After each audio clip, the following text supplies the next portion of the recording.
അഭിലാഷ്, ഞാൻ അദ്ദേഹം പറഞ്ഞാൽ ഒരു തെറ്റുണ്ട്. ഒന്ന്, കാന്തപുരം ഉസ്താദിൻ്റെ സമ്മേളനത്തിൻ്റെ സമാപന വേദിയിൽ വി.ഡി. സതീശൻ പ്രസംഗിച്ചത് മുഖ്യമന്ത്രി പിണറായി വിജയൻ്റെ വർഗീയതയ്ക്കെതിരായിട്ടുള്ള ഇരട്ടത്താപ്പ് നയത്തിനെതിരെയാണ്. അല്ലാതെ വെള്ളാപ്പള്ളി നടേശനെ അല്ല വിമർശിച്ചത്.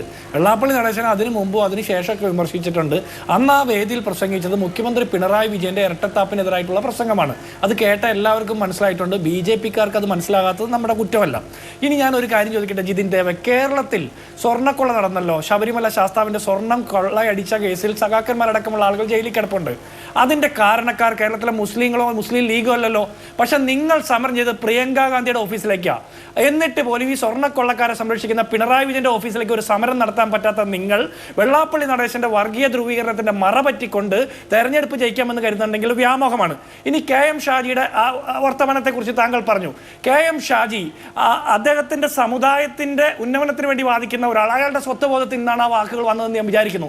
അപ്പോൾ പോലും അയാൾ മറ്റേതെങ്കിലും ഒരു സമുദായത്തെ ദ്വേഷിക്കുകയോ വിദ്വേഷം പറയുകയോ ചെയ്തിട്ടുണ്ടോ? അങ്ങനെ ചെയ്തിട്ടില്ല.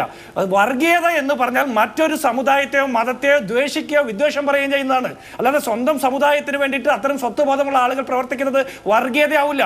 അങ്ങനെയാണെങ്കിൽ സുകുമാരൻ നായരും വെള്ളാപ്പള്ളി നടേശനും സ്വന്തം സമുദായത്തിന് വേണ്ടി പറയുന്നതൊക്കെ വർഗീയത ആവണ്ടേ? അങ്ങനെയല്ലല്ലോ.